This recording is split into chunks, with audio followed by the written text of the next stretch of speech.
Praise the lord. Welcome to Damaris faith. Praise the lord. ఈరోజు మనము Bible గ్రంథంలో ఉన్న ఓబేదేదోము గురించి తెలుసుకుందాము.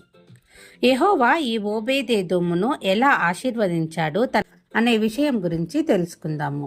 1వ దినవృత్తాంతములు 13వ అధ్యాయంలో చదవగలము. ఇతడు రాజైన దావీదు కాలమందున్న ఒక గిత్తీయుడు. అయితే ఓబేదేదోముకు దైవభక్తి మరియు రాజభక్తి ఎక్కువగా ఉంటుంది. ఇతను దేవుని యందు నమ్మిక ఉంచిన వ్యక్తి. కిర్యాత్యారీమునందు అబీనాదాబు ఇంటి నుండి యెరూషలేమునకు ఎత్తుకొని వచ్చుటలో ప్రయత్నములు చేసినప్పుడు దేవుని మందసము విషయంలో సహాయపడినవాడు ఈ ఓబేదేదోము. 2వ సమూయేలు 6వ అధ్యాయము 1 నుండి 10 వచనముల వరకు చూచినచో దేవుని మందసమును తీసుకొని వచ్చు పెద్దలలో ఓబేదేదోము ఉన్నాడని తెలుస్తుంది. అయితే కొత్త బండి మీద గిబియాలోని అబీనాదాబు యొక్క ఇంటి నుండి మందసము సాగుచుండగా ఒర్నాను కళ్ళమునొద్దకు వచ్చినప్పుడు బండి లాగు ఎడ్లకు కాలు జారినందున మందసము ఒరిగి జారి పడిపోతూ ఉన్న సమయంలో మందసము పడకుండా ఉజ్జా అనే అతను తన చెయ్యి చాపి ఆ మందసమును పట్టుకుంటాడు. యెహోవా దేవునికి చాలా కోపం వస్తుంది. దేవుని కోపానికి అతను గురయ్యి ఆ ఉజ్జా అక్కడికక్కడే మరణించడం జరుగుతుంది. దావీదు కూడా చాలా భయపడిపోతాడు. ఇప్పుడు మందసంని ఏం చేయాలి అనే ప్రశ్న దావీదులో వచ్చింది. అయితే ఇక దావీదు ఏం చేయాలి, మందసంని ఎక్కడ పెడితే బాగుంటుంది అనే ఆలోచనలో ఉన్నప్పుడు ఇప్పుడు ఉజ్జా చనిపోయినందున అందరూ భయపడుతున్నారు. యెహోవా మందసమును గిత్తీయుడగు ఓబేదేదోము ఇంటికి తీసుకొని వస్తారు. దావీదు భయపడినప్పుడు అత్యవసర సహాయం చేయగల వ్యక్తిగా ఓబేదేదోము కనబడుతున్నాడు. ఇతని ఇంటికి మందసము తేగానే ఓబేదేదోము ధైర్యము, అచంచల విశ్వాసము ఇక్కడ కనబడుతుంది. మందసమును భరించగల యోగ్యత ఇతనికి ఉన్నట్లుగా తెలుస్తుంది. మందసమును భరించగల యోగ్యత ఇతనికి ఉన్నట్లుగా దావీదు మరియు అతని పెద్దలు గుర్తిస్తారు. దేవుని మందసాన్ని ఓబేదేదోము ఇంటిలో ఉంచటం జరుగుతుంది. మిగిలిన వారందరూ భయపడుతుండగా ఓబేదేదోము మందసమును తన ఇంటికి తెచ్చుటకు అంగీకరిస్తాడు. దేవుని సన్నిధికి సంకేతమైన మందసము యోగ్యత గలవారికి దీవెనను తెస్తుంది, అయోగ్యులకు శాపాన్ని తీసుకొని వస్తుంది. ఆ విషయాన్ని మనం ఇక్కడ తెలుసుకోగలుగుతున్నాము. ఇతని ఇష్టం లేకుండా మందసము తన ఇంటికి రాదు. అతడు సాదరంగా దేవుని మందసాన్ని తన ఇంట్లో పెట్టడానికి ఆహ్వానించాడు. అసలు దేవుని మందసంలో ఏముంటుంది? హెబ్రీయులకు రాసిన పత్రిక 9వ అధ్యాయము 4వ వచనంలో ఈ వివరణను మనం చూడగలము. ఆ మందసంలో మన్నా గల బంగారు పాత్ర, చిగిరించిన అహరోను చేతికర్ర, నిబంధన పలకలు ఉంటాయి. ఈ మందసం దేవుని సన్నిధి గలదై ఉంటుంది. దేవుని మందసమును ఆహ్వానించుట వలన ఇతడు ఆశీర్వదించబడ్డాడు. ఏ కుటుంబమైనా దీవించబడగోరినచో మందసమును వారి ఇండ్లలోనికి తీసుకొని వెళ్ళవలసి ఉంది. ఆనంద గృహ నిర్మాణంలో మందసము చాలా ముఖ్యమై ఉంటుంది. కొందరు వారి ఇండ్లలోనికి మందసమునకు బదులు పనికిరాని వస్తువులను ఎన్నింటినో తెచ్చుకుంటున్నారు. దురలవాట్లకు గురవుతున్నారు. ఆ దురలవాట్లకు గురవుతూ తమ ఆరోగ్యాన్ని తామే పాడు చేసుకుంటున్నారు. సహోదరుడా, నీ ఇంటిలోనికి ఎవరిని రాణిస్తున్నావు? మందసంనా, లేక ఈ లోక వాంఛలనా, లేక దురలవాట్లనా? నిన్ను నీవే ప్రశ్నించుకోవాలి. దేవుని మందసంను నీ ఇంటికి తెచ్చుకున్నట్లయితే నీ ఇల్లు దీవించబడేదిగా ఉంటుంది. ఓబేదేదోము ఇంటిలోని మందసము నందు మన్నాగల బంగారు పాత్ర, చిగిరించిన అహరోను కర్ర, నిబంధన పలకలు గలవి అని చూసుకున్నాము కదా. హెబ్రీయులకు రాసిన పత్రిక 9వ అధ్యాయము 4వ వచనంలో మందసము అనగా క్రీస్తు. మన ఇంటిలో ఉండవలసిన విశేషమైన శక్తి క్రీస్తు ప్రభువే. మందసంలో మన్నాగల బంగారు పాత్ర చూపించున్నది క్రీస్తునే. ఇశ్రాయేలు ప్రజలు ఆహారము లేనప్పుడు దేవుడు పరలోకము నుండి దేవదూతల ఆహారమైన మన్నా అను ఆహారమును పరలోకము నుండి పంపిస్తాడు. అది నూనె కలిపిన కొత్తిమీర గింజవలే బహురుచిగా ఉంటుంది. ఇబ్బందుల్లో ఆహారం ఇవ్వగల దేవుడని రుజువు చేసింది.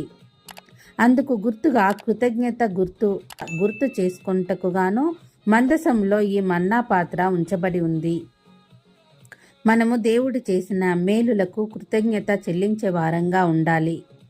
ప్రియ సహోదరుడా, సహోదరి, నీ ఇల్లు ఆనంద గృహం కావాలంటే దేవుడు చేసిన మేలులు మరవకుండా జాగ్రత్త పడాలి. కృతజ్ఞత చెల్లించు భార్యాభర్తలు దీవించబడతారు. రెండవదిగా, చిగురించిన అహరోను చేతికర్ర. సంఖ్యాకాండము 17వ అధ్యాయము 1వ వచనం నుండి 8 వరకు చూచినట్లయితే, మోషే ప్రజలతో మాట్లాడి వారి కుటుంబంనకు ఒక్కొక్క కర్ర తీసుకొని వాటిపై ఆ పెద్ద పేరు వ్రాసి 12 కర్రలు యెహోవా సన్నిధిని ఉంచుడి. రేపు ఉదయం వరకు ఎవని కర్ర చిగురించునో వారి యాజకత్వమే స్థిరము అని చెప్పబడుతుంది. అలాగు చేయగా 8వ వచనంలో సాక్ష్యపు గుడారంలో లేవి కుటుంబందైన అహరోను కర్ర చిగిర్చి ఉంటుంది. అనగా దేవుని చేత గుర్తించబడిన యాజకత్వము అహరోనుదై ఉంటుంది. నీవు ఏ సంఘమునకు చెందినా ఆ సంఘ కాపరిని నీవు గౌరవించాలి. ఆ దైవ సేవకుని సలహాలు తీసుకోవాలి. మా కోసం ప్రార్థించండి అని ఆయనను కోరాలి. దైవ సన్నిధికి, ప్రార్థన మందిరానికి తప్పకుండా వెళ్ళాలి. అది చాలా ప్రాముఖ్యమైన అంశము. అదే యాజకత్వమును గౌరవించుట. నీ ఇంటిలో యాజకత్వపు దీవెన కర్ర చిగురించి ఉండవలెను. ఓబేదెదోము వలె నీ ఇల్లు కూడా దీవించబడుతుంది. మూడవదిగా, నిబంధన పలకలు. దైవజనుడైన మోషేతో దేవుడు సీనాయి పర్వతంపై మాటలాడుట చాలించిన తర్వాత దేవుని వ్రేలితో వ్రాయబడిన రాతి పలకలు అతనికిచ్చెను. మోషే ఆ 2 పలకలు తీసుకొని కొండ దిగి వచ్చెను. ఆ పలకలు దేవుడు చేసినవి. దేవుని 10 ఆజ్ఞలు ఆ పలకలపై వ్రాయబడి ఉన్నవి. ఈ నిబంధన పలకలు అనగా వాటిపై వ్రాయబడి ఉన్న ఆజ్ఞలను పాటించబద్దులమై ఉన్నాము. చాలా ఇండ్లలో దేవుని ఆజ్ఞలను పాటించు విధానమే ఉండదు. అట్టి ఇల్లు ఎలా దీవించబడుతుంది? దేవుని ఆజ్ఞలను పాటించే గృహంనకు దేవుని కాపుదల ఉంటుంది. అనేకులు దేవుని ఆజ్ఞలను బట్టి ప్రవర్తించనందుకు ఆ ఇంటిపై సాతానుకు అధికారం వస్తుంది. తద్వారా ఆ ఇంటిలో ఎప్పుడూ అసమాధానమే నిలుస్తుంది. నీ ఇంటిలో ఆనందం నిలిచి ఉండాలంటే తప్పకుండా నీవు దేవుని ఆజ్ఞలను పాటించేవాడిగా ఉండాలి. లూకాసు వార్త 10వ అధ్యాయము 27వ వచనంలో ఇలా వ్రాయబడి ఉంది: నీ పూర్ణ హృదయంతోనూ, పూర్ణ మనస్సుతోనూ, పూర్ణ శక్తితోనూ, పూర్ణ వివేకముతోనూ తండ్రి అయిన దేవుణ్ణి ప్రేమించవలెను. ఆయన ఆజ్ఞలను ప్రేమించి లోబడవలెను. అప్పుడు దీవెన పొందుతావు. ఇప్పుడు నిన్ను నీవు చూచుకొనుము. నీ ఇంటిలో నిబంధన పలకలున్నవా లేవా? ప్రశ్నించుకోవాల్సింది నీవే. ఓబేదెదోము ఇంటిలో కృతజ్ఞత, దేవుని యాజకత్వము గౌరవించుట, 10 ఆజ్ఞల పలకలు, ఆజ్ఞలను పాటించుట అనునవి స్పష్టంగా కనబడుతున్నాయి. అందువల్లనే ఓబేదెదోము ఇంటిని దేవుడు ఆశీర్వదించాడు, ఎంతగానో దీవించాడు. మందసమును గౌరవించిన ఓబేదెదోము దేవుని నిబంధన మందసము తన ఇంటిలో చూచినప్పుడు ప్రతి దినము 3 సార్లు తాను, తన ఇంటివారును ఆ మందసం ఎదుట సాష్టాంగపడి ప్రార్థిస్తారు. కుటుంబ సభ్యులందరూ దేవుని సన్నిధిలో మోకరిస్తారు. ఎంత ధన్యము కదా! కొంతమంది కుటుంబ ప్రార్థన జరిగే సమయంలో కొందరు ఒక రూమ్లో ఉంటారు, మరికొందరు ఇంకొక రూమ్లో ఉంటారు. ఎక్కడైతే ప్రార్థన వినబడుతుందో, ఎక్కడైతే దేవుణ్ణి ప్రార్థించటం నీవు చూస్తావో వెంటనే వెళ్ళి దేవుని సన్నిధిలో మోకరించాలి. మనం ప్రార్థన చేసే స్థలంలో దేవుడు ఉంటాడని నీవు గుర్తించాలి. మన ఆఫీసర్ల దగ్గరికి వెళ్ళినప్పుడు, టీచర్స్ దగ్గరికి వెళ్ళినప్పుడు ఎంత రెస్పెక్ట్గా ఉంటామో అంతకన్నా ఎక్కువ రెస్పెక్ట్గా, అంతకన్నా ఎక్కువ మర్యాదగా మనము దేవుని సన్నిధిలో కనిపించాలి. ఓబేదెదోము తన ఇంటి వారు దేవుని సన్నిధిని గౌరవించారు. మందసం అనగా క్రీస్తుకు సంకేతంగా ఉంటుంది. మరి క్రీస్తును నీ హృదయంలోనికి మొదట ఆహ్వానించుకోవము.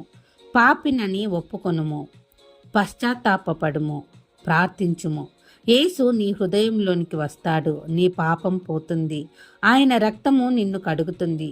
యేసు మందసం ఎదుట నీవు సాగిలపడి ప్రార్థించుము. యేసు ఉన్న ఇంటిలో ఇక చింతలు లేవు, చీకటికి స్థలమే లేదు. నీ దేవుని దూతలు ఎక్కుచూ దిగుచూ ఉండు స్థలముగా నీవు ఉంటావు. నీ ఇల్లు దీవెన ఇల్లుగా ఉంటుంది. దేవుని మందసమును గౌరవించుము, నీవు బహుగా ఆనందిస్తావు. చూచే వాళ్ళందరూ కూడా నీ ఇంటికి ఆనంద గృహం అని పేరు పెట్టేస్తారు. ఎందుకంటే అంత ఆనందాన్ని నీ ఇంటిలో దేవుడు నీకు అనుగ్రహిస్తాడు. ఏ కీడు కూడా నీ గుడారమునకు సమీపించదు. దేవుడు ఈ వాక్యంను ఆశీర్వదించునుగాక. ఆమేన్. ఇంతవరకు ఎవరైతే సబ్స్క్రైబ్ చేసుకున్నారో వారందరికీ నా ధన్యవాదాలు. ఇలాంటి మరెన్నో వీడియోస్ కొరకు please like and share, subscribe my channel. Thank you. Praise the lord.